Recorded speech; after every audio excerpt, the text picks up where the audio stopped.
नमस्कार.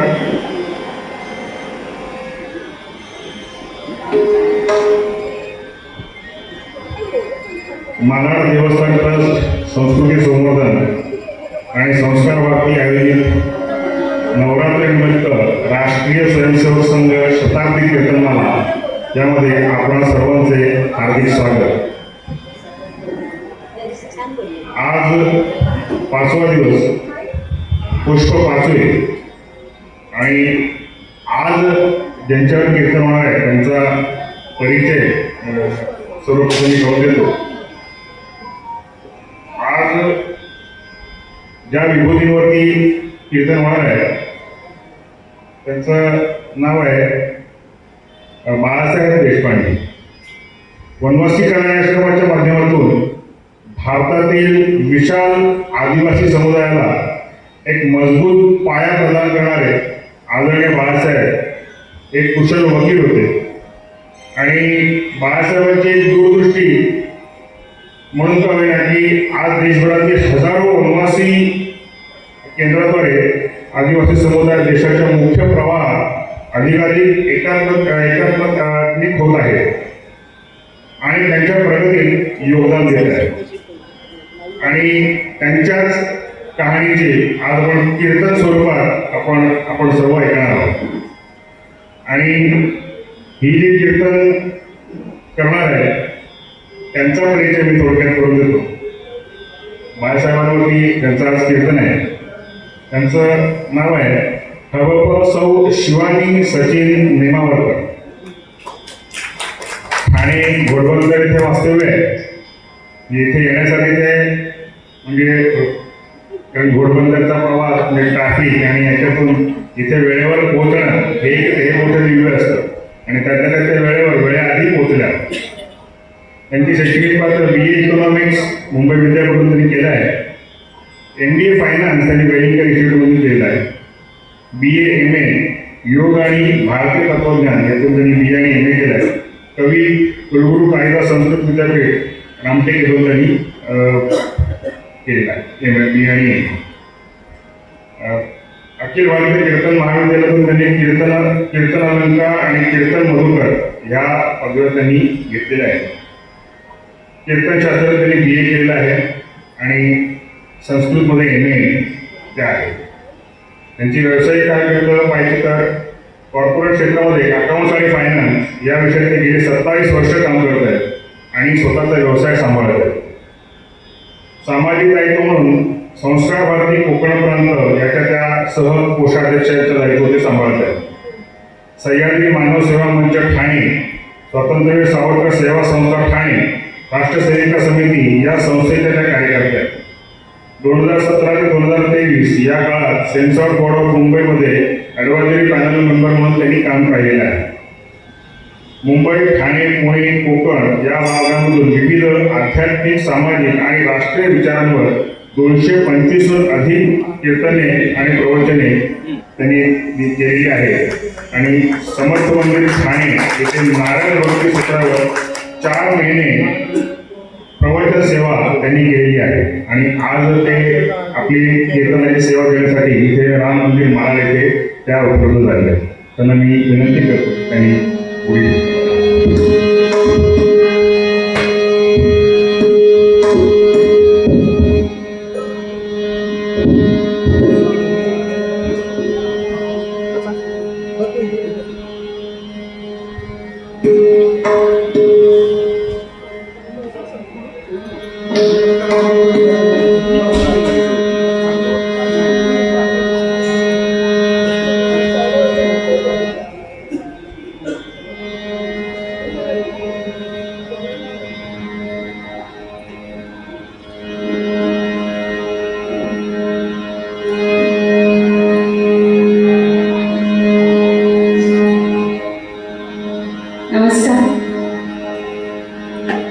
कीर्तन सेवेला सुरुवात करण्यापूर्वी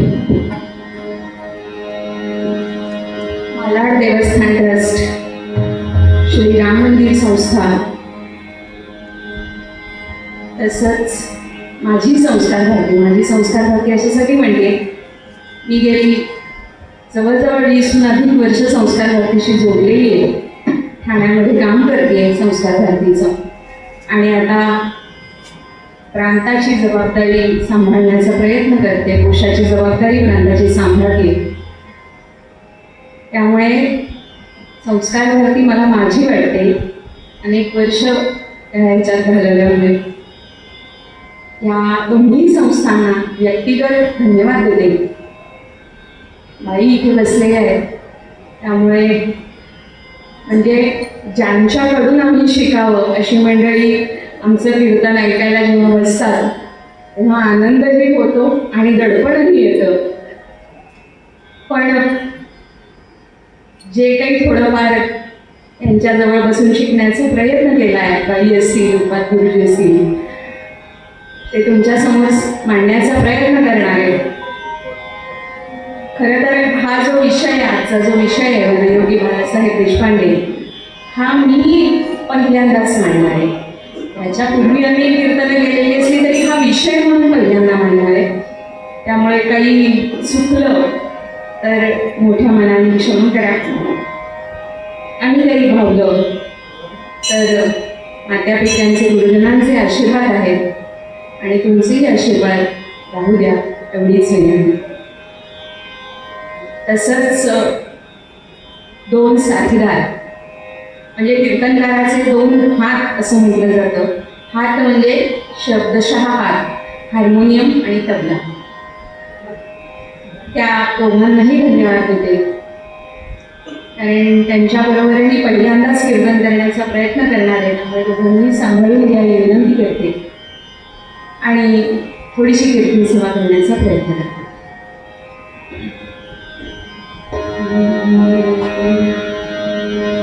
श्रीमन्महागणाधिपते नमः. श्री सरस्वते नमः. श्री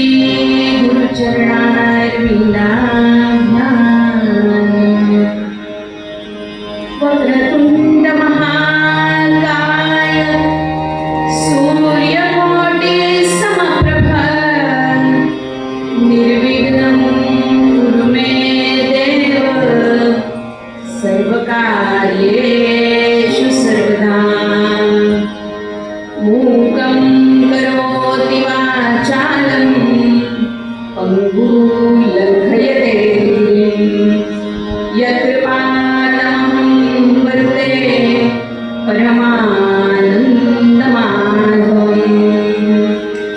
या देवी सर्वभूतेषु शक्तिरूपेण संस्थिता नमस्तस्यै नमस्तस्यै नमस्तस्यै नमो नमः.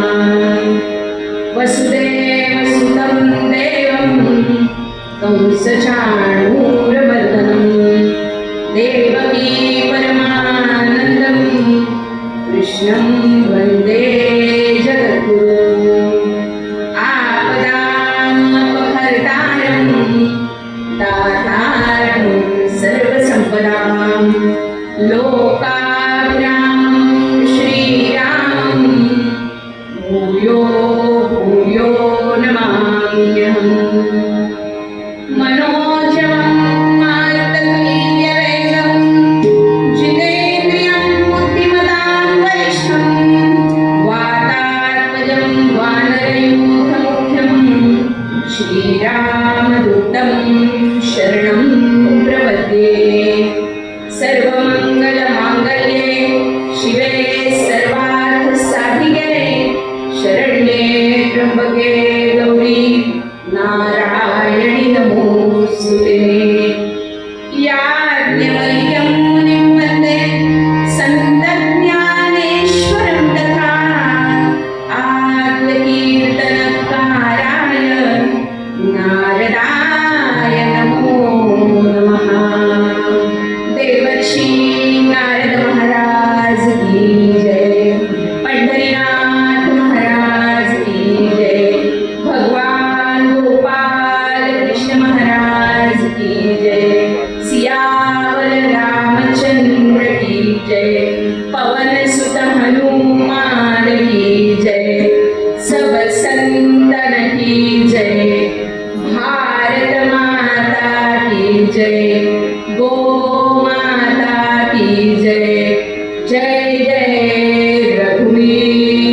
समर्थ.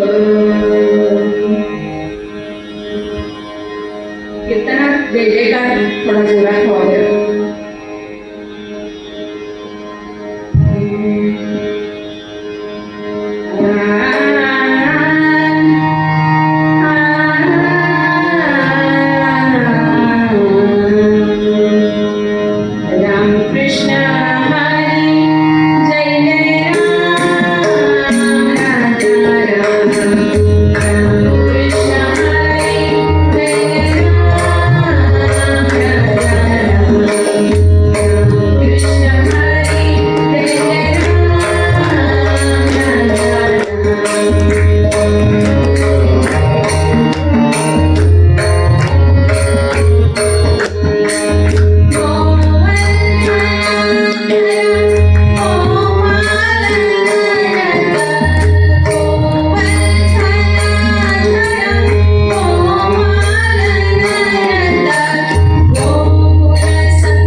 पंढरपुरीच्या बसणाऱ्या ये मातीच्या बसणाऱ्या ये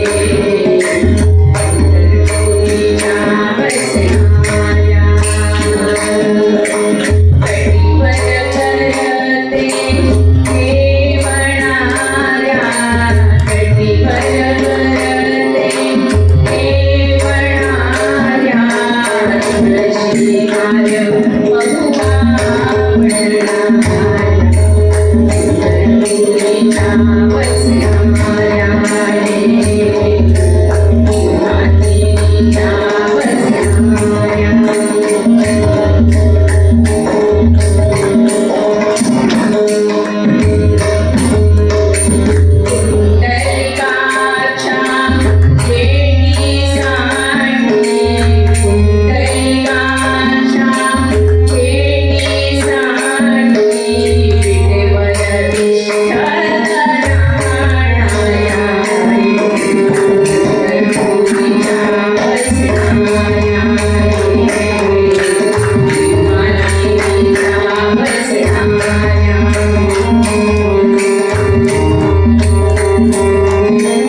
2 क्षण नमस्कार आणि नंतर लगेचच पूर्वरंगाच्या मुलाकडे वळायचं. त्यासाठी ताट बसूया. हाताने टाळी आणि मुखाने खडे आवाजात मंडळाचं नाम.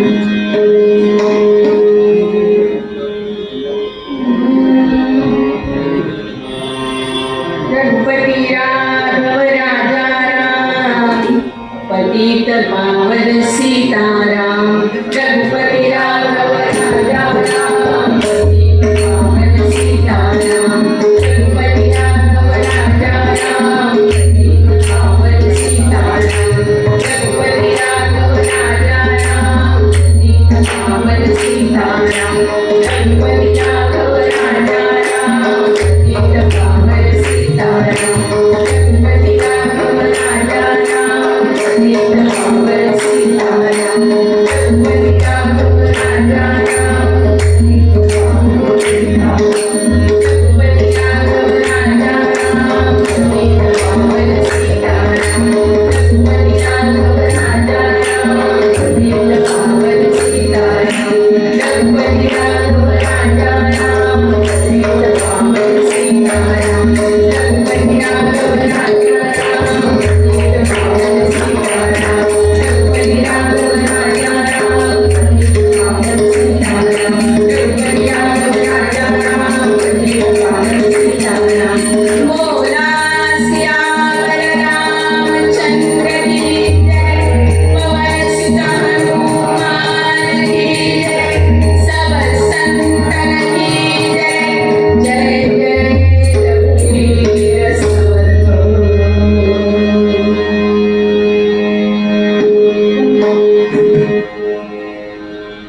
निष्काम होते कर्म चुकून.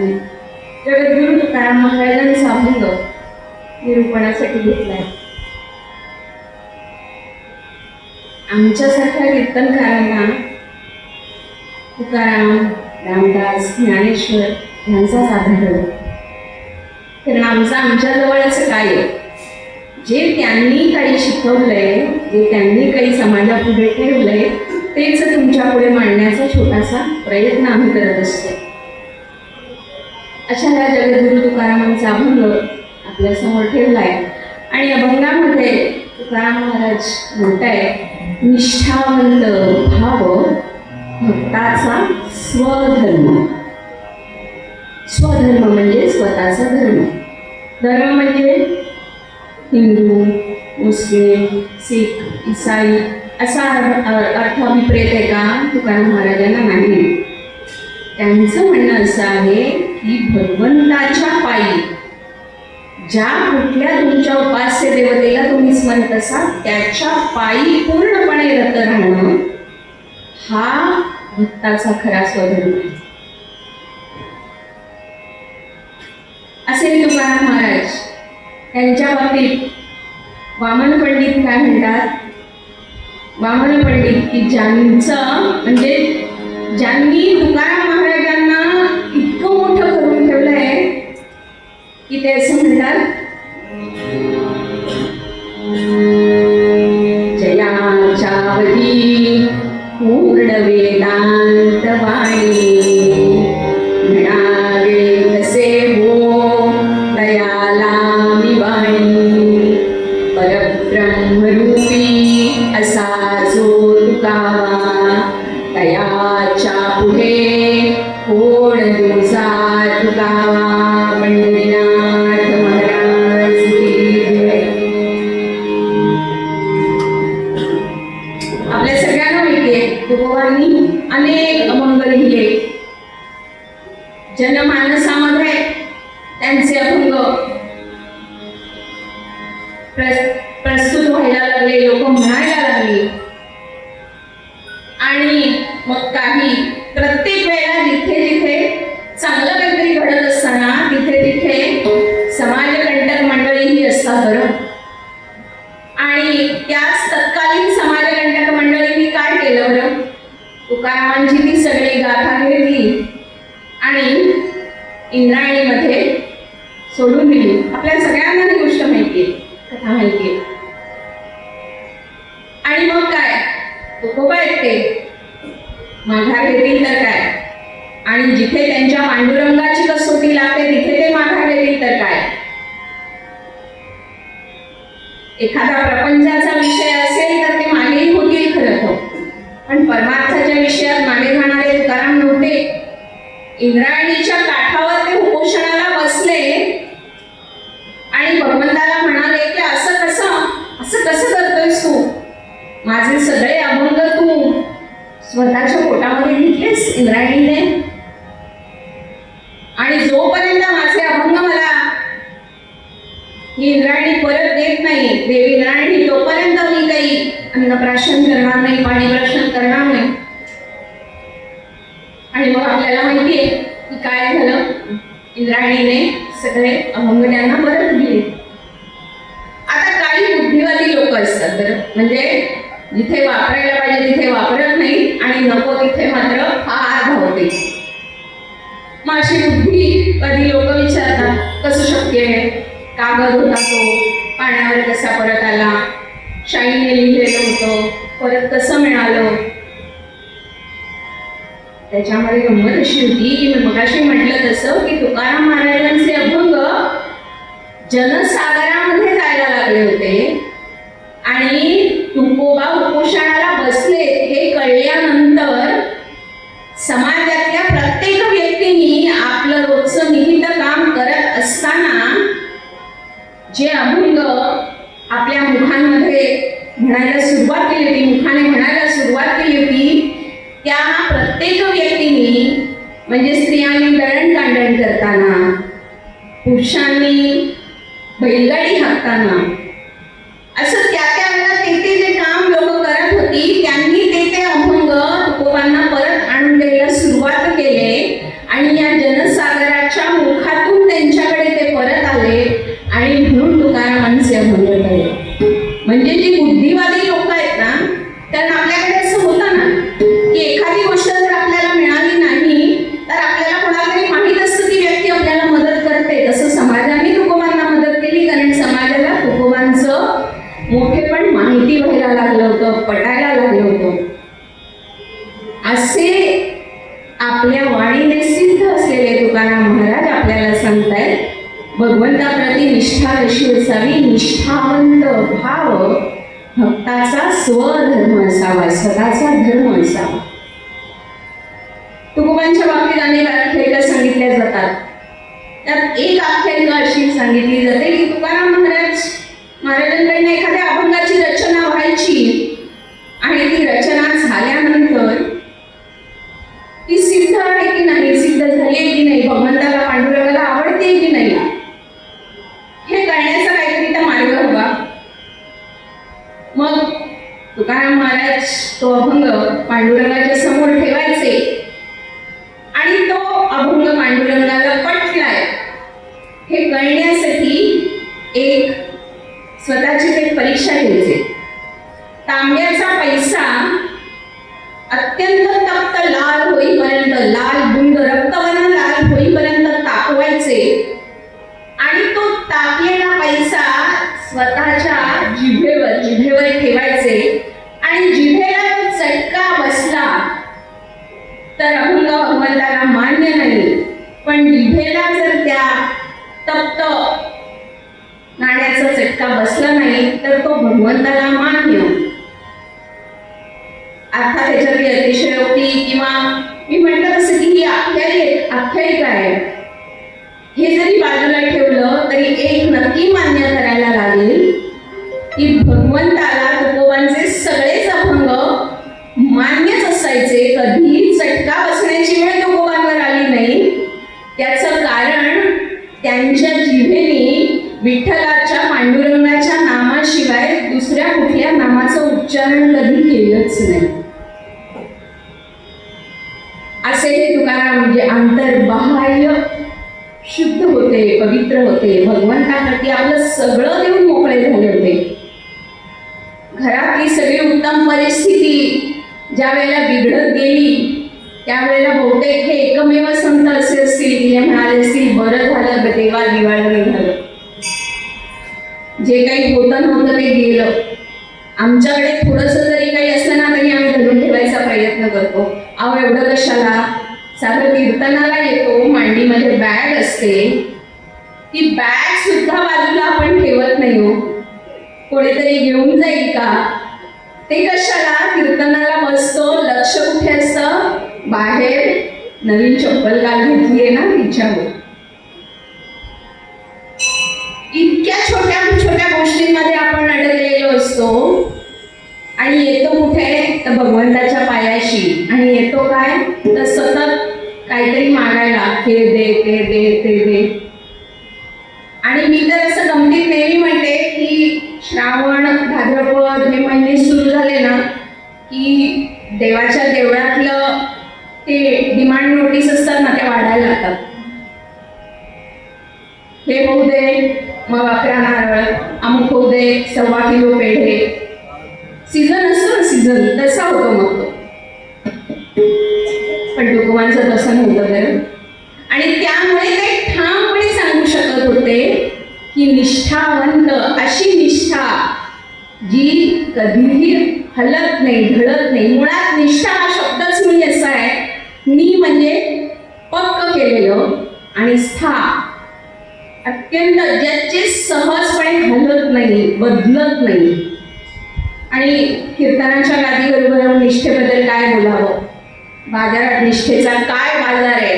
आज वर्तमानपत्राचं पान उघडल्यानंतर कळतं, आज इकडे होते ते इकडे गेले, तिकडे होते ते इकडे आले. रात्रीमध्ये होर्डिंग्स बदलतात, बोर्ड बदलतात, त्याच्यावरच्या निशाण्या बदलतात आणि माणसांच्या निष्ठाही बदलतात. असे हे तुकाराम महाराज आपल्याला सांगतात निष्ठावंत भाव भक्ताचा स्वधर्म. काय सांगतायत? काय पाहिजे भगवंताला? भाव पाहिजे. आणि आमची गल्लत बिलकुल इथेच आहे.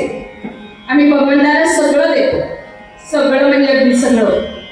बाजारात मिळत नसेल तर थोडे जास्तीचे पैसे देऊन विकत घेऊन देतो, पण भगवंताप्रती जो शुद्ध भाव असायला पाहिजे तो असतो का मग आमच्या मनात? आमचा सगळ्यांना फक्त देवाणघेवाण व्यापार असतो भगवंताबरोबर. पण सुभाषितकार रचनाकार आपल्याला सांगतायत कोणाला वश करायचं असेल तर काय केलं पाहिजे. आणि त्याच्यामध्ये सुभाषितकार पहिल्याच ह्याच्यामध्ये सांगतायत भावेन देवं कलया नरेंद्रं धनेन कांता कपटेन शत्रू सत्येन मित्रं कृपयाश्च पुत्रं ज्ञानेन मोक्षं वशमाप्यन्ते. पंढरीनाथ महाराज की जय. काय सांगतायत रचनाकार? कोणाला काय दिल्यानंतर वश होतं हे सांगताना सांगतायत पहिल्याच चरणात सांगतायत भगवंताला काय दिलं पाहिजे ते असं सांगतायत का भगवंताला पुष्प द्या, फल द्या, तोय द्या, एखादा नारळ द्या, नाही बरं. ते सांगतायत भगवंताला काय केलं पाहिजे? भावेन देवं, भगवंताला भाव दिला पाहिजे. आणि आमची गल्लत काय आहे माहितीये का? आम्ही भावापर्यंत पोहोचतच नाही, आम्ही फक्त भावनांवरच चालत असतो. त्या भावनांमधला नाद ज्या वेळेला निघून जाईल ना त्यावेळेला भगवंतापर्यंत पोहोचण्याची वेळ येईल. भावेन देवं कलया नरेंद्रं. राजाला वश करायचं असेल तर कला दिली पाहिजे, दाखवली पाहिजे. धनेन कांता. पत्नीला जी संसार करते आपल्या बरोबर तिला योग्य वेळी संसारासाठी आवश्यक धन दिलं पाहिजे. इथेही आमची मंडळी फार पुढे आहेत बरं. तिथेही ते सांगतात गाठी जया एकही पावलान भार्या तया हाणी पावलान तीर्थासी जाई नच पावलान हरी तयाला कधी पावलान. पंढरीनाथ महाराज की जय. गाठी जया एकही पावलान. ज्याच्या गाठीशी कन्वटीशी बँकेमध्ये पैसा नाही, भार्या तया आणि ती पावलानं. बायको येता जाता उद्धार करते. आणि उद्धार कसा असतो? पिढ्याने पिढ्या तोच उद्धार चालत आलेला आहे. प्रत्येक बायको आपल्या नवऱ्याला काय म्हणते बरं? मी आहे म्हणून चाललंय बरं. दुसरी कोणी असती तर कधीच निघून गेली असती. गाठी जया एकही पावलान भार्या तया आणि ती पावलान तीर्थासी जाई नच पावलान. पूर्वीच्या काळात हा भंग आहे, त्यामुळे ज्याची वारी चुकली नाही असा थोडक्यात, ती वारी कुठली असू दे, आषाढीची असू देत, कार्तिकीची असू देत, पंढरीची असू देत, शिर्डीची असू देत, कुठलीही वारी असू देत, तुमचं उपास्य काय याला महत्व नाही, पण तीर्थासी जाई नच पावलान. 12 ज्योतिर्लिंगाला जायचंय, एका वर्षात पूर्ण करायचे. विमानाने जायचंय, जा पण जा. तीर्थासी जाई नच पावलान किंवा विमानानं हरी तयाला कधी पावलान. पण मूळ काय सांगायचंय तर भार्येला वश करून घ्यायचं असेल तर पैसा दिला पाहिजे, योग्य वेळेला संसार करायचा दिला. आपण सगळेच जण काही संन्यस्त नाही. त्यामुळे भावेन देवं कलया नरेंद्रं धनेन कांता कपटेन शत्रू. शत्रूला वश करायचं असेल तर शिवाजी महाराजांची नीती आली पाहिजे, कपट करता आलं पाहिजे. भावेन देवं कलया नरेंद्रं धनेन कांता कपटेन शत्रु सत्येन मित्रं कृपयाश्च पुत्रं ज्ञानेन मोक्षं वशमाप्नुयन्ते. मोक्ष मिळवायचा असेल तर ज्ञानाला वश करता आलं पाहिजे. पण ह्या सगळ्या ह्याच्यामध्ये रचनाकार पहिल्यांदा सांगतायत भगवंताला वश करायचं असेल तर भाव दिला पाहिजे. आणि तेच तुकाराम महाराज सांगतायत निष्ठावंत भाव भक्ताचा स्वधर्म. जो अभक्त नाही, विभक्त नाही, वेगळा नाही, तो भक्त. आणि आम्ही भक्त होतो का? नाही बरं, आम्ही उपासक होतो. एखाद्या देवतेची उपासना करतो. उपासक असणं आणि भक्त असणं याच्यात फरक आहे बरं. कारण आम्ही अडकतो तो फक्त त्या मूर्तीमध्ये, त्याच्या सगुण रूपामध्ये. त्याच्या निर्गुण रूपाला पाहता येतं का हो आपल्याला? एखादेच असे संत असतात की जे कुत्र्यानी रोटी नेली तर त्याच्या मागे तुपाची रोटी घेऊन धावतात आणि सांगतात नामदेव महाराज की अरे आज माझ्याकडे भगवंता तू ह्या श्वानाच्या रूपात आलायस, पण कोरडी रोटी नको रे खाऊस, कोरडी भाकरी नको रे खाऊस, उद्या तुझ्या पोटाला त्रास होईल, त्याच्यावर तूप घे. ते खरे भक्त असतात. आणि आम्ही अडकतो ते मात्र भगवंताच्या बाह्य स्वरूपामध्ये, सगुण स्वरूपामध्ये. सगुण स्वरूपात अडकणं वाईट नाहीये, निर्गुणाकडे जाण्याचा तो एक मार्गच आहे. पण असं असलं तरी सगुणात सगळं आहे असं नाही. सगुणातून निर्गुणाकडे जाण्यासाठी पहिल्यांदा आपल्याला सगुणावर धरावं लागतं ध्यान. पण हळूहळू ते सगुणाचं ध्यान सोडलं पाहिजे. पण आमची गल्लत काय होते? आमची गल्लत अशी होते की आम्ही त्या मूर्तीमध्येच अडकलेले राहतो आणि त्याच्यातल्या भक्तीला, भावाला मात्र विसरतो. तुकडोजी महाराजांचं ह्या सगळ्या ह्याच्यावरचं एक फार सुंदर खंजिरी भजन आहे. आणि आपल्या बोलीभाषेत, त्यांच्या बोलीभाषेमध्ये ते ह्याच्यावर फार सुंदर कोरडे ओढतायत. तुकडोजी महाराज म्हणतायत,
त्याला कसलंच घेऊ नाही बरं. कोणीतरी काहीतरी घेऊन जाईल याचं पण नाहीच नाही. असा ज्या वेळेला भक्तीचा जिव्हाळा आपल्या मनामध्ये जागा होईल त्यावेळेला आपण खऱ्या अर्थाने भक्त झालो, जे भगवंतापासून विभक्त नाही असे झालो असं म्हणण्यासाठी आपण पात्र होतो. आणि तुकाराम महाराजांना तेच अपेक्षित आहे. बरं, गंमत अशी असते ना की भक्त ज्या वेळेला असा भक्त ज्या वेळेला तयार होतो, प्रत्येक वेळेला आपण व्यवहारी माणसं आहोत ना, त्यामुळे प्रत्येक वेळेला आपण विचारतो असं झाल्याने काय होईल. आणि मग असं जर झालं तर काय होईल. भक्त संकटी पडता झेलून घेसी वरचे वरी हो. ती अंबाबाई प्रकट होते आणि भक्ताला वरच्यावर झेलून घेते. मग एखाद्या जमीचं दळण भगवंत दळतो, एखाद्या कबीराचे शेले विणतो. भक्ताने हाक मारावी तसा भगवंत त्याच्यासाठी उभा राहतो, प्रल्हादासाठी उभा राहतो, ध्रुव बाळासाठी उभा राहतो, रामकृष्ण परमहंसांसाठी उभा राहतो, एखाद्या विवेकानंदांसाठी अखंड भारत मातेच्या रूपात उभा राहतो. ज्याच्या मनामध्ये जसा भाव असेल तसा भगवंत उभा राहतो. पण त्यासाठी त्याचं भक्ताचं मृत्यू पण जाणं आवश्यक असतं.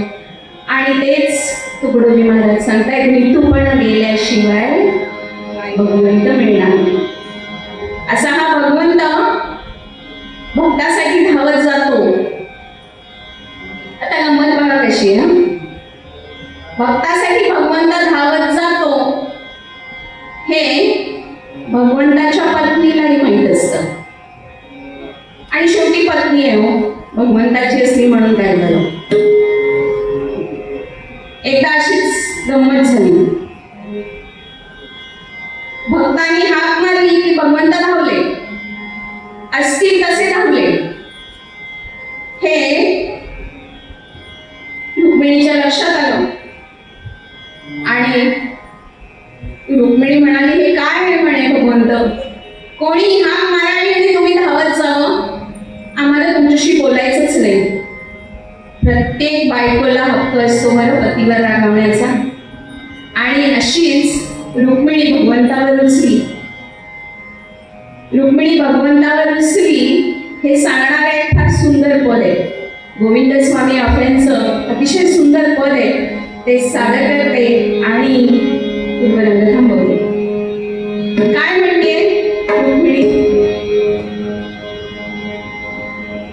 रुक्मिणी म्हणते,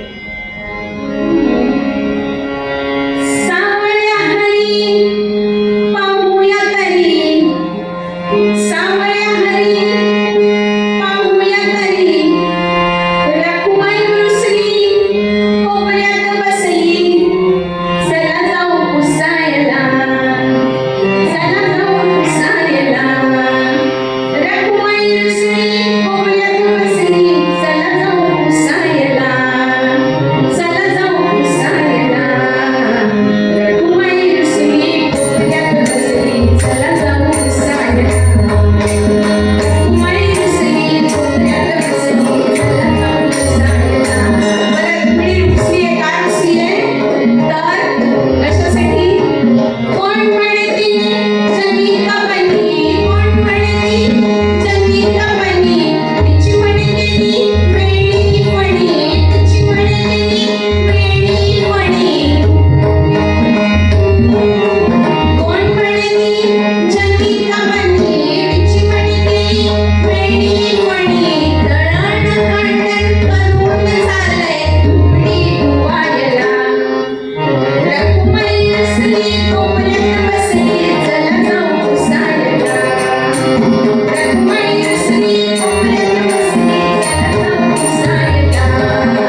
वेळ प्रसंगी आपल्या कुटुंबाचाही रोष ओढून घेतो.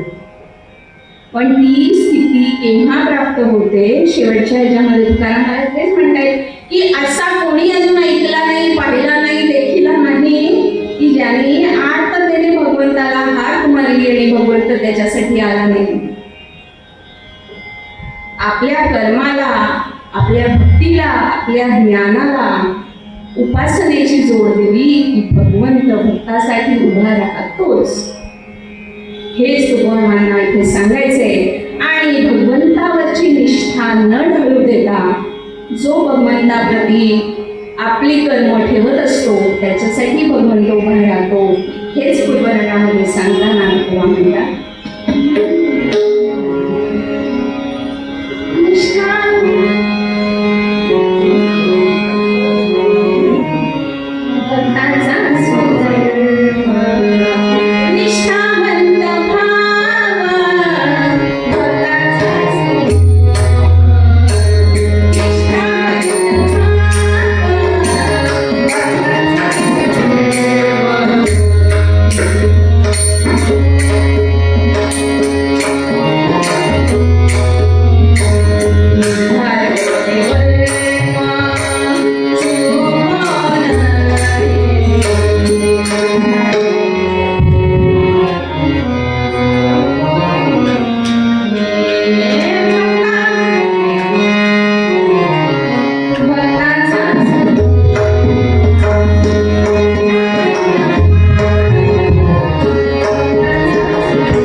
उत्तरार्ध सुरू होण्यापूर्वी काही निवेदन आहे, निवेदन कर म्हणजे आपला महाराज देवस्थान ट्रस्ट, संस्कार भारती, संस्कृती संवर्धन आणि धर्मजागरण संस्था यांच्यामार्फत हे राष्ट्रीय स्वयंसेवक संघ शताब्दी कीर्तनमालेचं आयोजन आपण इथे करत आहोत.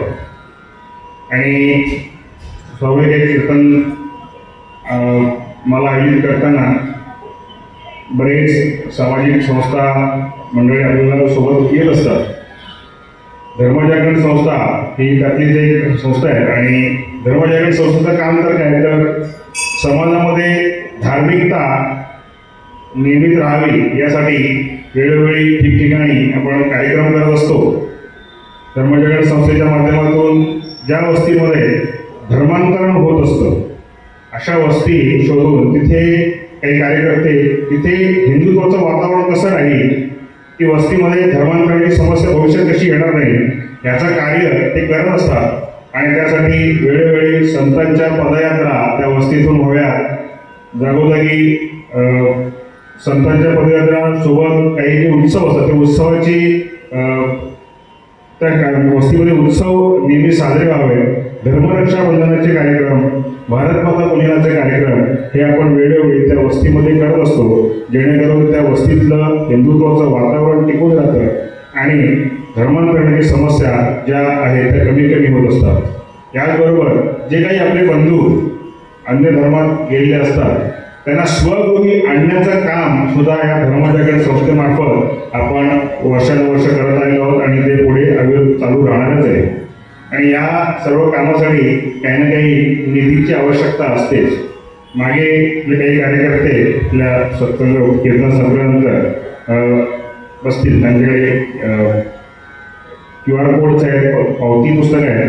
आपण सर्वांनी यथाशक्ती सरळ असताना या संस्थेला मदत करावी अशी मी विनंती करतो. आणि कीर्तनाच्या उत्तरार्धासाठी मी शिवाजीताईंना विनंती करतो की त्यांनी सुरुवात करावी.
की खरंच आता दादा म्हणाले तसं आपली परिस्थिती दिवसेंदिवस बिकट आहे आणि आजही अनेकांना वंदे मातरम म्हणण्याची लाज वाटते.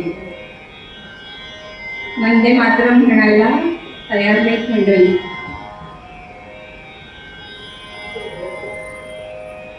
आणि म्हणून मी म्हटलं की हे गीत म्हणावं, समरगीत म्हणावं, आरती म्हणावी, जे काय म्हणावं, ह्याला सावरकरांचे शब्दच असे आहेत की खरंच एखाद्या मुरगाळामध्ये सुद्धा प्राण फुंकतील. आणि अशा या भारत मातेचा जय जयकार सावरकरांनी करायला सुरुवात केली होती. स्वातंत्र्य सैनिक आपल्या जीवाच्या आहुती देत होते. आपल्या सगळ्यांना माहिती आहे आपल्यावर अनेक आक्रमण झाली. म्हणजे फार मागे जात नाही, पण यवनांची झाली. राजे त्यांच्या बरोबर लढले, शिवाजीराजे, संभाजीराजे, ही सगळी मंडळी त्यांच्या बरोबर लढली. झाशीची राणी लढली. 1857चा स्वातंत्र्य समर झालं. हळूहळू मुघलांची सत्ता कमी झाली आणि एक वेगळीच सत्ता वेगळ्याच प्रकारे भारतावर येऊन बसली आणि ती म्हणजे ब्रिटिशांची सत्ता. व्यापारी म्हणून आले आणि राज्यकर्ते बनले. असे हे ब्रिटिश फक्त व्यापारी म्हणून आले का नाही, सगळं लुटून नेलं का नाही, फक्त राज्यकर्ते बनले का नाही, तर त्याच्याबरोबर अजून एक छुपा अजेंडा ते आपल्या बरोबर घेऊन आले होते आणि तो म्हणजे धर्मांतरणाचा अजेंडा.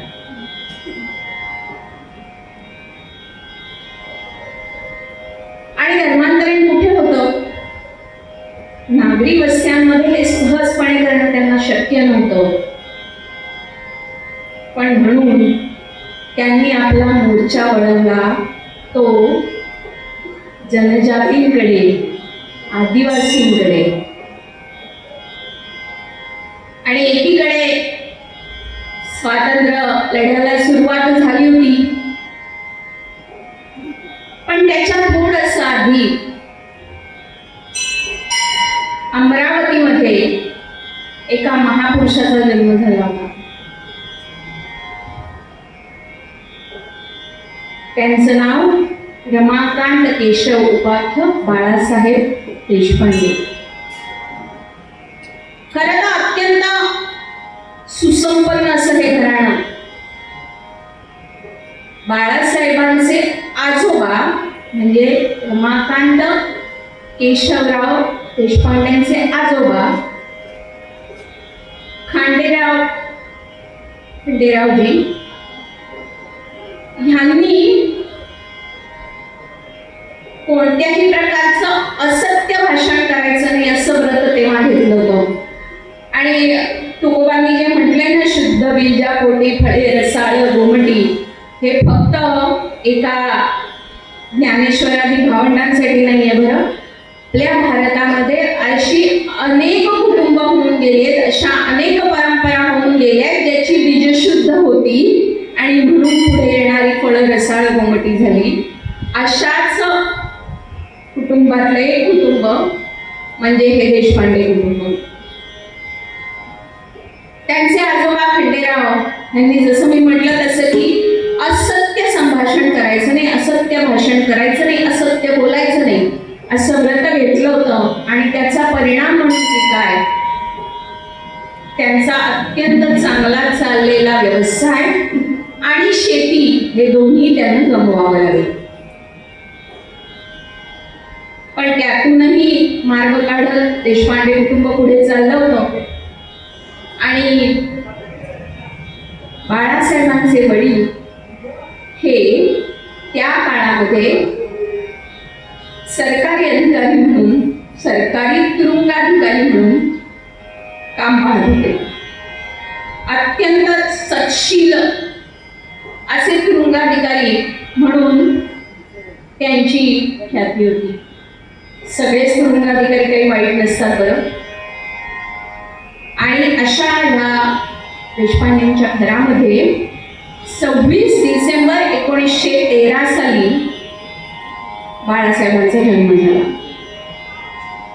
अर्थात वडील सरकारी अधिकारी असल्यामुळे सारख्या बदल्या होत राहायच्या आणि त्याचा परिणाम मुलांच्या शिक्षणावर व्हायचा. त्यामुळे वडिलांनी असा निर्णय घेतला की आपल्या मुलांना, खरं तर बाळासाहेबांचा जन्म अमरावतीचा, पण त्यांनी वडिलांनी निर्णय घेतला की आता मुलांना कुठेतरी स्थिर केलं पाहिजे, कुटुंबाला कुठेतरी स्थिर केलं पाहिजे, आणि म्हणून नागपुरामध्ये येऊन हे देशपांडे कुटुंब स्थिरावलं. सगळी भावंड उत्तम शिकत होती, प्रत्येकाला अभ्यासात उत्तम गती होती. बाळासाहेब 1935 साली BA ची परीक्षा पास झाले. त्यानंतर 37 साली LLB ची परीक्षा पास झाली. 39 साली अर्थशास्त्र विषय घेऊन MA ची परीक्षा पास झाली. आणि कुटुंबाच्या जबाबदाऱ्या आता हळूहळू फेलायच्या म्हणून मोठे मोठे होत होते. अर्थात वकिली, LLB ची परीक्षा झालेली असल्यामुळे घरामध्ये वकिली होतीच. पण ह्याच काळात गांधीजींनी चले जावचं आंदोलन सुरू केलं आणि त्या आंदोलनामध्ये बाळासाहेब सक्रिय उतरले. नुसते सक्रिय उतरले नाही तर 6 वर्षाची नागपूरच्या कारागृहामध्ये त्यांना शिक्षाही झाली. 1942च्या आसपासचा तो काळ होता आणि 6 महिन्यानंतर बाळासाहेब सुटून आले. सुटून आल्यानंतर आता घरचे म्हणायला लागले लग्न करा. त्यामुळे यथावकाश जहागीरदारांच्या, अचलपूरच्या जहागीरदारांच्या मुलीशी, प्रभावतीबाईंशी त्यांचा विवाह झाला. दरम्यान एक गोष्ट अशी घडली की बाळासाहेबांचे मोठे बंधू यांचं अकाली निधन झालं आणि या धक्क्यामुळे बाळासाहेबांचे वडील थोडेसे खचले. वडिलांचं पेन्शन पुरेल असं झालं, कुटुंबाचा पसारा वाढता होता,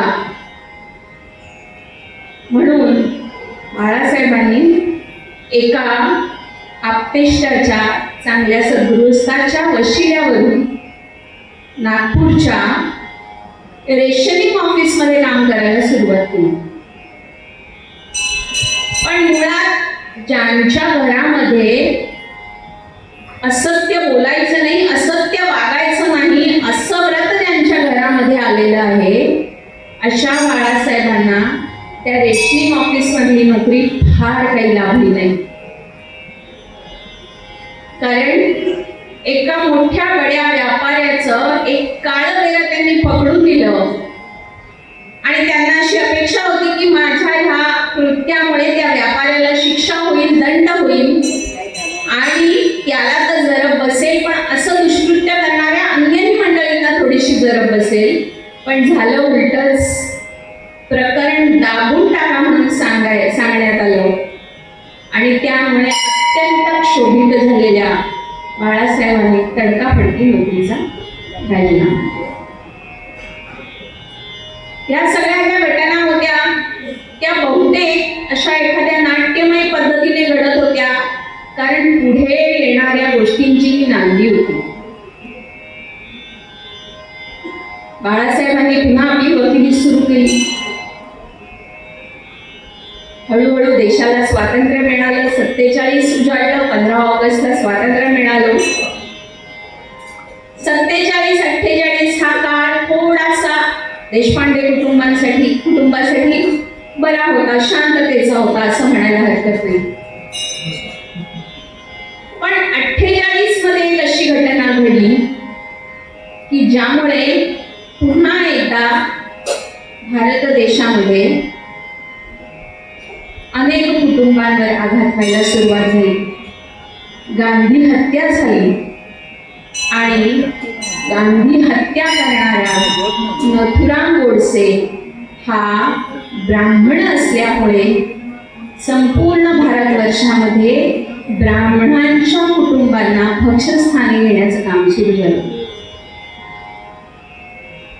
अर्थात नागपूरही त्यामध्ये मागे नव्हतं.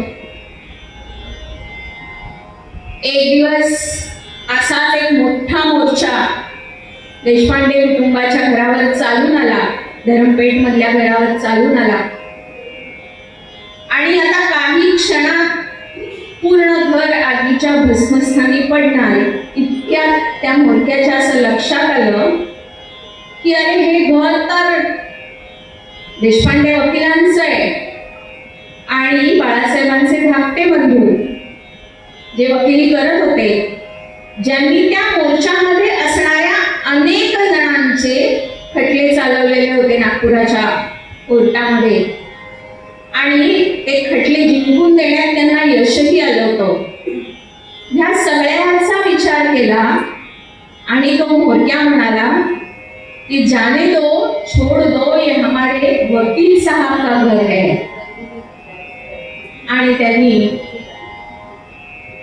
बाळासाहेबांच्या घरावरचा संकट टळलं आणि मोर्चा कोणत्याही प्रकारची इजा न करता त्यांच्या कुटुंबासमोरून निघून गेला.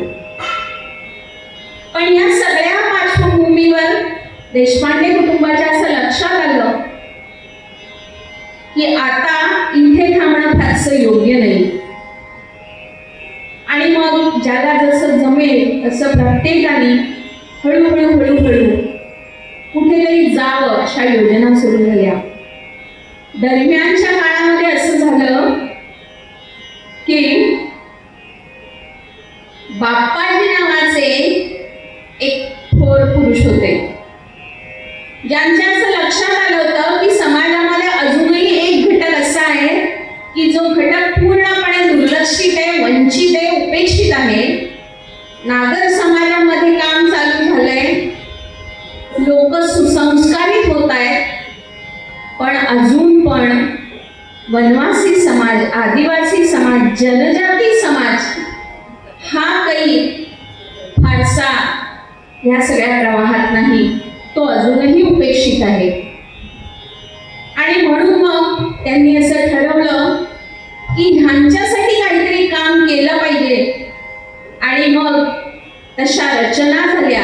आणि मी म्हटलं तसं की बाळासाहेबांची आई लक्ष्मीबाई या मूळच्या माहेरचं देवरस म्हणजे बाळासाहेब देवरस संघचालक त्यांच्या कुटुंबापैकी त्या सगळ्या योजनांमधून हळूहळू असं ठरलं की ह्या जनजातींच्या कामासाठी एक वेगळी व्यवस्था निर्माण करायची आणि त्या व्यवस्थेमध्ये एक असा माणूस पाहिजे जो शक्तीने पण श्रेष्ठ असेल आणि युक्तीनेही श्रेष्ठ असेल आणि त्याचबरोबर ज्याची निरक्षीर विवेक बुद्धी सुद्धा जागृत असेल.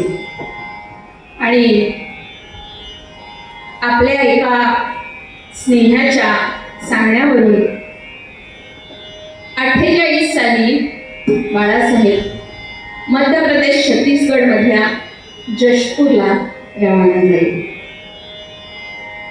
जशपूरमध्ये गेले आणि जशपूर कसं होतं, अतिशय सुंदर असं जशपूर होतं. जशपूरमध्ये शिरल्यानंतर अत्यंत निसर्गरम्य असं जशपूर होतं. त्या जशपूरमध्ये आदिवासी बहुल जन अत्यंत सुखाने तिथे नांदत होते. अत्यंत गरिबी होती पण तरी सुद्धा मन शांत होती. अशा जशपूरमध्ये बाळासाहेब गेले आणि काम करायला सुरुवात केली. ह्या मंडळींसाठी काम करायला सुरुवात केली लक्षात आलं की हे काम वाटतं तितकं सोपं नाही. कारण फक्त शिक्षण किंवा एखाद्या कुटुंबाची जबाबदारी एवढ्या पुरता हे मर्यादित नाहीये. ख्रिस्ती मिशनऱ्यांनी तिथे आपलं काम कधीच सुरू केलंय. आणि ख्रिस्ती मिशनरीज म्हणजे कोण? तर ब्रिटिशांनी जे पॉलिटिकल लीडर्स पाठवले होते त्यांनी मिशनऱ्यांच्या मार्गाने हळूहळू ह्या जनजातींना पक्षस्थानी घेण्याचं काम सुरू केलं. साम दाम दंडभेद जे जसं जमेल तसं वापरून हे काम सुरू झालंय. कोणाला धान्य दिलंय, कोणाला पैसा दिलाय, कोणाला धाक कपाटाशा दाखवलाय आणि धर्मांतरण सुरू झालं. धर्मांतरण सुरू झालंय म्हटल्यानंतर बाळासाहेबांच्या असं लक्षात आलंय की हे पहिलं थांबवलं पाहिजे. ख्रिस्ती मिशनऱ्यांनी सुरू केलेल्या शाळा पहिल्या थांबल्या पाहिजेत. आणि म्हणून 1 वर्षाच्या आत कोणत्याही प्रकारचं सहाय्य नसताना 100 प्राथमिक शाळा आणि 8 माध्यमिक शाळा त्यांनी जशपूरच्या परिसरामध्ये सुरू केल्या. हे सगळं का घडत होतं बरं तिथे? त्याचं कारण असं होतं की जशपूरचे जे राजे होते, संस्थानिक होते, त्या संस्थानिक म्हणजे त्यावेळेचे जे संस्थानिक होते विजयभूषण सिंह, हे अत्यंत लहान असताना त्यांच्या वडिलांचं निधन झालं होतं. आणि वडिलांचं निधन झालंय, गादीला वारस आहे तो अल्पवयीन आहे, लहान आहे. त्याचं निमित्त करून म्हणून हे पॉलिटिकल लीडर ब्रिटिशांनी पाठवले होते. आणि त्या पॉलिटिकल लीडर्सनी आपली पाळंमुळं पुढे पसरवायला सुरुवात केली होती. हळूहळू जशपूर संस्थान त्यांना मिळालं, काम सुरू झालं. पण बाळासाहेबांच्या असं लक्षात आलं की हे काम वाटतं तितकं सोपं नाही. फक्त सरकारी यंत्रणेतून हे काम चालू शकत नाही.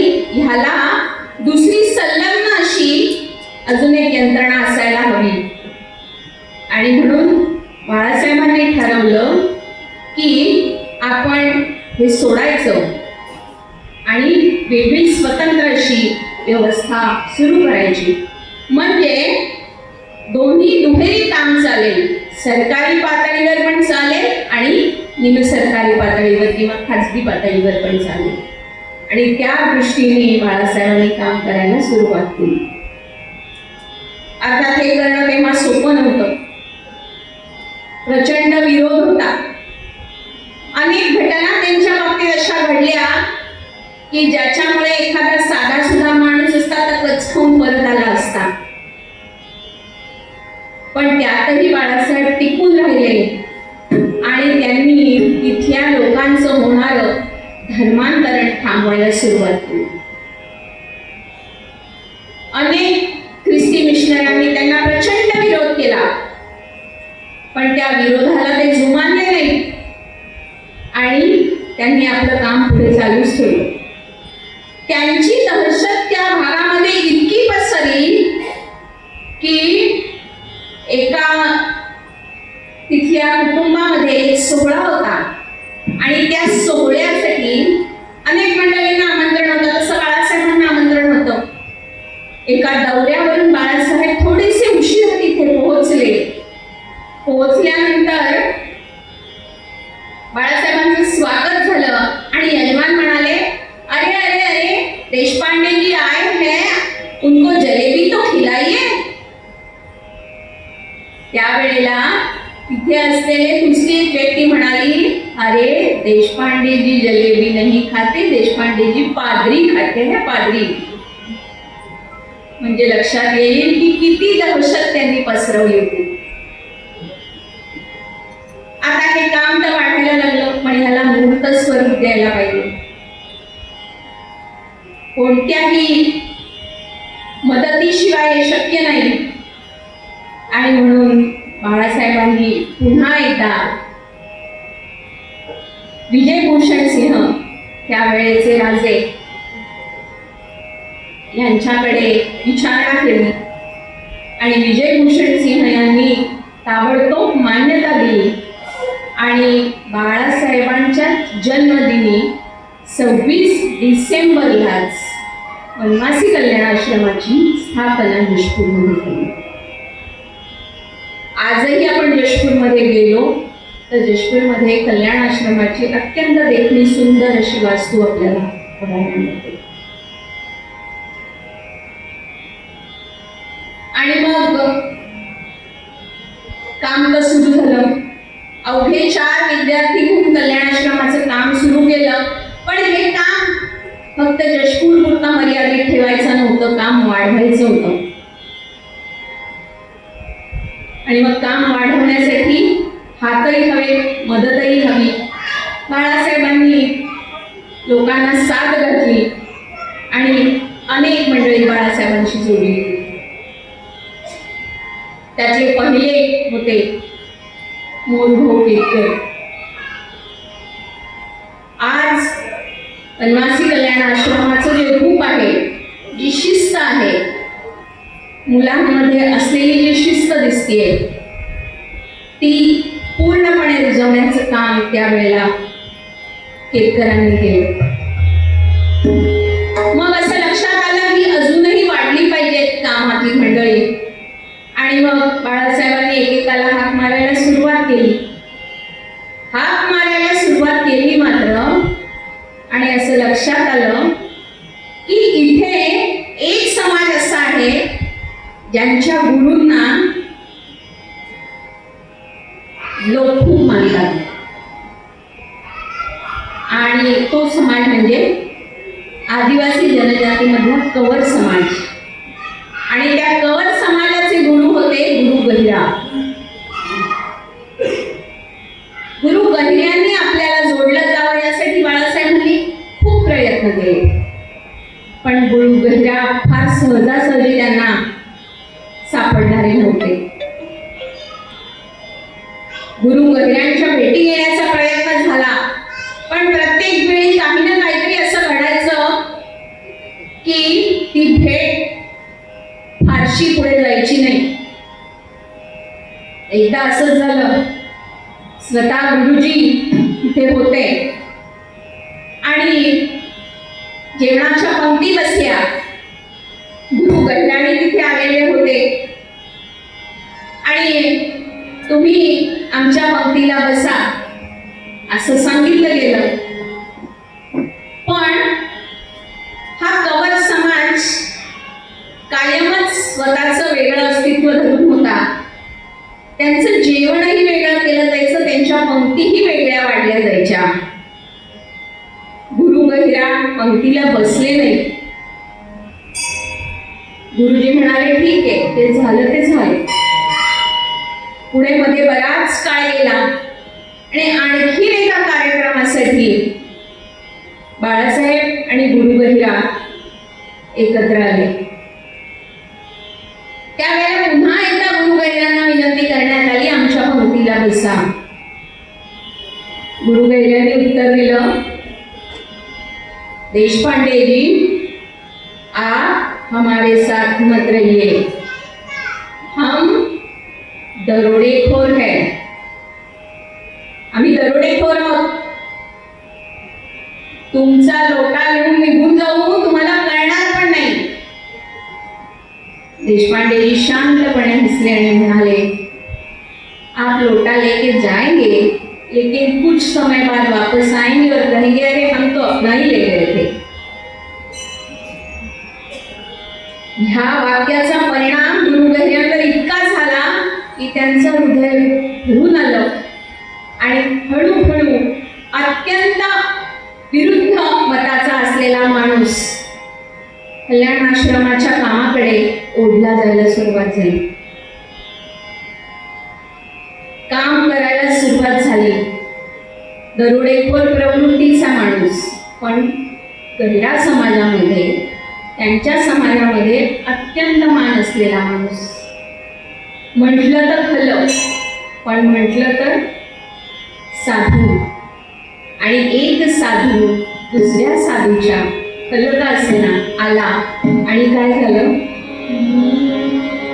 खला येई साधुत्व साधू संगे, खला येई साधुत्व साधू संगे, खला संगे साधुत्व तेन मंगे, खला संगे साधुत्व तेन मंगे, पुष्प संगे माती समासने, पुष्प संगे माती समासने,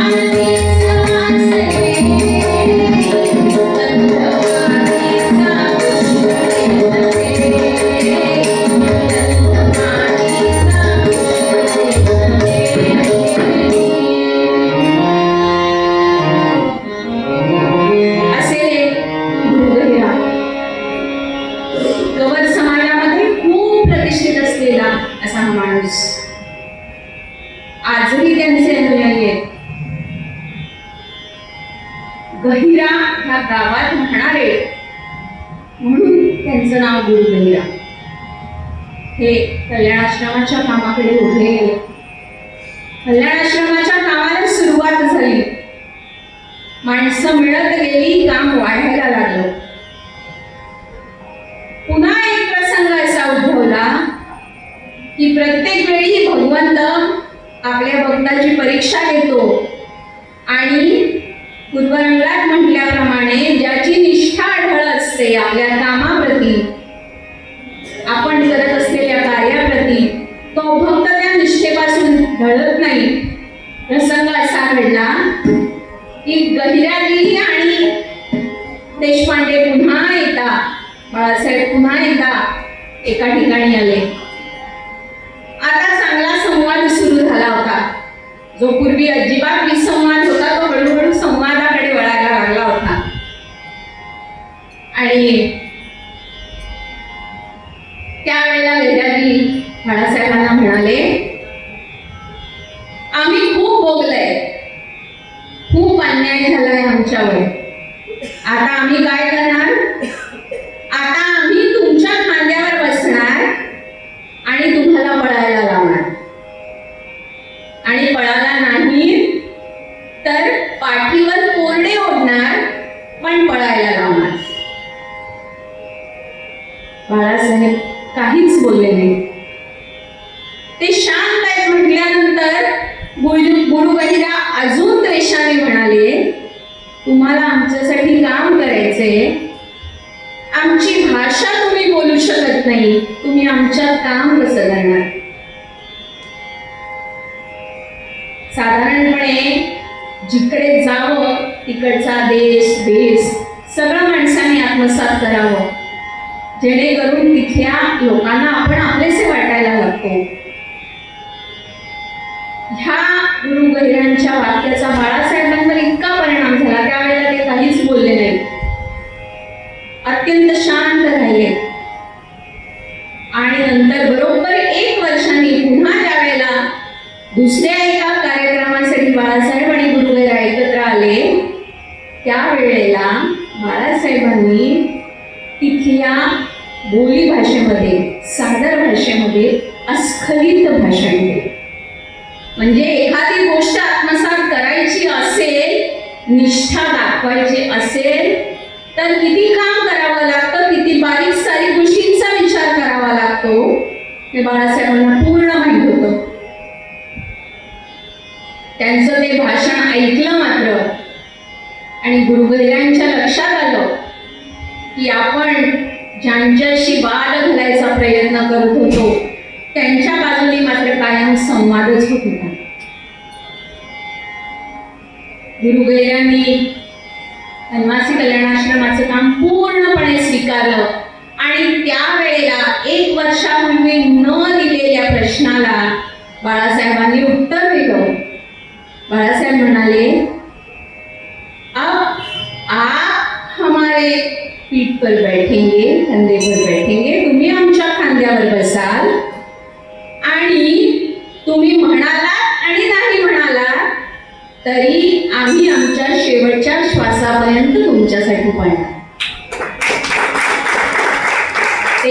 बाळासाहेबांनी आयुष्यभर जपले आणि कल्याणाश्रमाचं काम शेवटच्या आश्वासापर्यंत करत राहिले. लक्षात आलं, हे काम फक्त एका ठिकाणी मर्यादित राहून उपयोगाचं नाही, कामाच्या कक्षा रुंदावायला पाहिजे. मुळात संघ शिक्षणातून झालेले संस्कार होते, काम हळूहळू वाढायला लागलं, मध्य प्रदेशच्या बाहेर पडलं, सगळीकडे सगळ्या राज्यांमध्ये पसरायला लागलं, महाराष्ट्रात पसरलं, अन्य राज्यांमध्ये पसरलं. आसाम, मणिपूर, मेघालय, मिझोरम, त्रिपुरा अत्यंत दुर्गम असा भाग, म्हटलं तर निसर्गाने अत्यंत नटलेला असा परिसर, पण अंधश्रद्धा, रूढी, जातीपाती ह्याने अत्यंत मागासलेला असा हा भाग. इथे काम सुरू झालं आणि बघता बघता बघता बघता वनवासी कल्याण आश्रमाच्या या छोट्याशा रोट्याचं संघाच्या रोट्याप्रमाणेच एका मोठ्या वटवृक्षात रूपांतर झालं. आज संघ शताब्दीकडे चाललाय, शताब्दी वर्षाचे कार्यक्रम आपण करायला लागलोय, पण त्याचबरोबर 2 वर्षांनी 26 साली 27 साली 75 वर्ष कल्याण आश्रमाच्या कामाला पूर्ण होत आहे. एक ध्येय घेऊन काम करावं हे संघाने आपल्या प्रत्येक स्वयंसेवकाला शिकवलं आणि तेच ध्येय, तीच निष्ठा कायम ठेवत वनवासी कल्याण आश्रमाचं काम चालू झालं. अनेक अडचणी उभ्या राहिल्या. मधल्या काळात एक अडचण अशी उभी राहिली, कल्याण आश्रमाचं काम उत्तम चालू होतं, सुरू झालं होतं, बाळ नुकतंच पुढे पुढे जायला लागलं होतं आणि जशपूर मधली कल्याण आश्रमाच्या जिथे काम चालू होतं तिथली जुनी इमारत शेवटचा विद्यार्थी शाळेतून बाहेर पडला आणि कोसळली.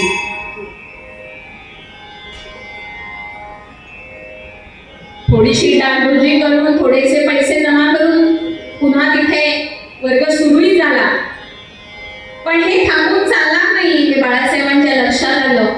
आणि त्याच वेळेला त्यावेळेचे जे संस्थानिक होते, म्हणजे संस्थान गेलेलं होतं पण मान होता संस्थानासारखाच, राजे विजयभूषण यांनी पुन्हा बाळासाहेबांना बोलवलं आणि विचारलं की आपल्या स्वतःच्या आमदनीमधला किती हिस्सा सामाजिक कार्यासाठी दिला पाहिजे. वकील होते ना खरे, म्हणून वकिलीच्या सल्ल्याने विचारलं.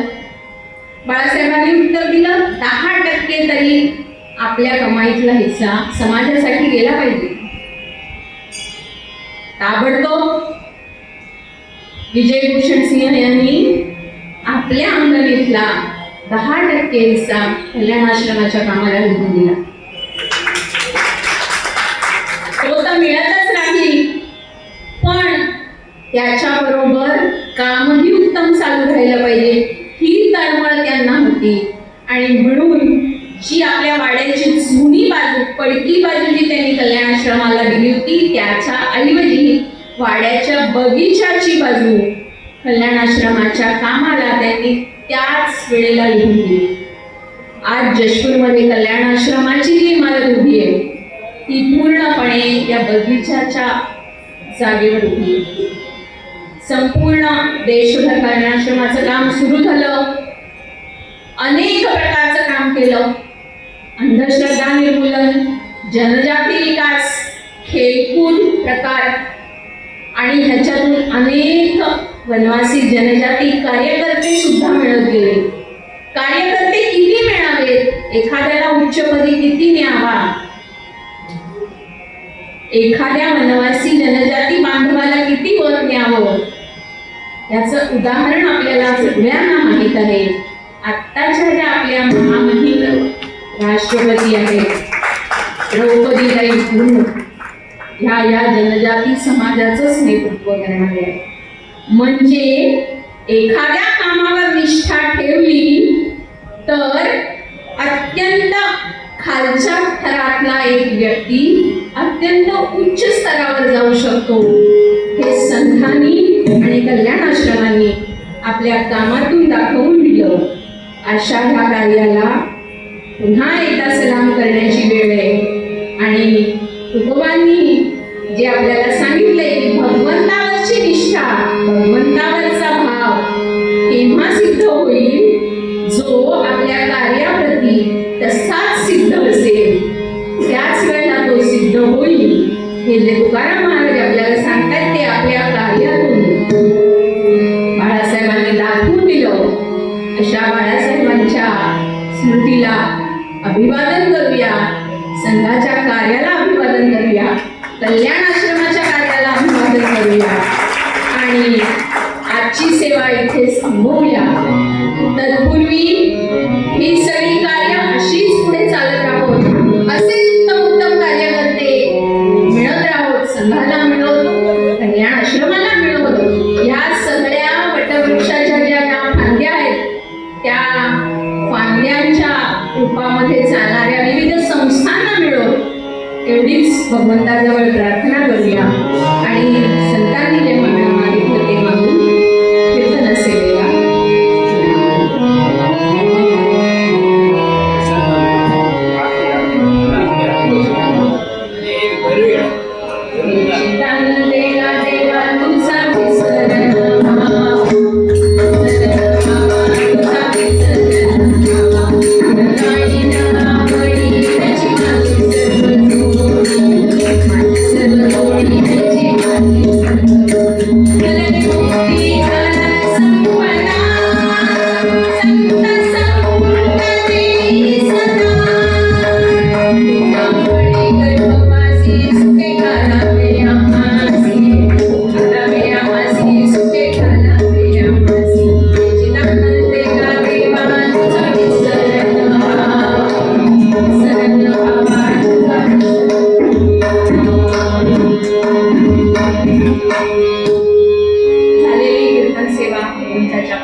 आणि आजच्या दिवसापुरतं इथेच थांबूया.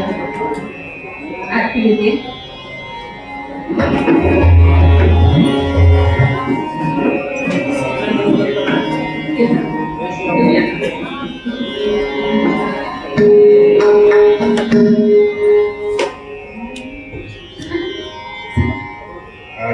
वनवासी कल्याण आश्रमाच्या संस्थापक बाळासाहेब देशपांडे यांचं आज त्यांचं कीर्तन आणि आज वनवासी कल्याण आश्रमाचे मुंबईचे कार्याध्यक्ष सुशील जाजोली आज इथे उपस्थित आहेत.